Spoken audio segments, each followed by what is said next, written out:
AISHA Abdullah has never had to come to a nutrition center before. She's been living in the Abu Shouk camp for displaced Sudanese in North Darfur for nearly 16 years. Now she comes regularly as she struggles to nurse her 8-month-old son. I have little milk, it's almost not there.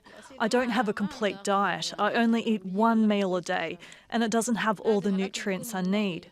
My child nurses 10 times a day or more, so I can't provide enough milk for him. Malnutrition has recently increased, both in the camp and elsewhere in the Darfur region. Many have relied on seasonal farming to feed and support themselves.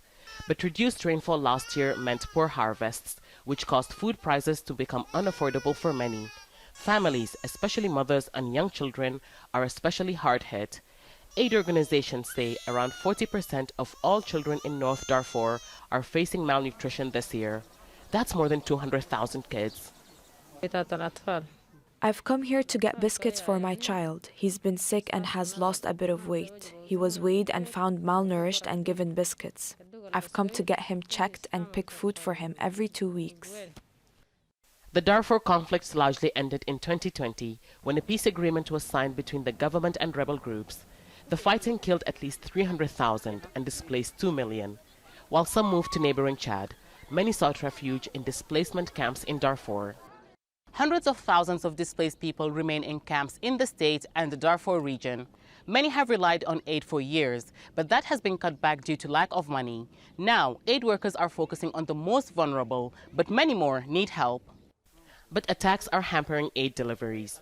Armed groups recently stole 5,000 tons of aid from warehouses, forcing the World Food Programme to temporarily halt operations. We deplore these sad looting incidents. WFP and the humanitarian community have requested a swift action by the authorities and to take more appropriate measures to protect humanitarian operations, assets, and their personnel, as well as guaranteeing the safe delivery of life-saving assistance to the people in need here in this state and everywhere in Darfur.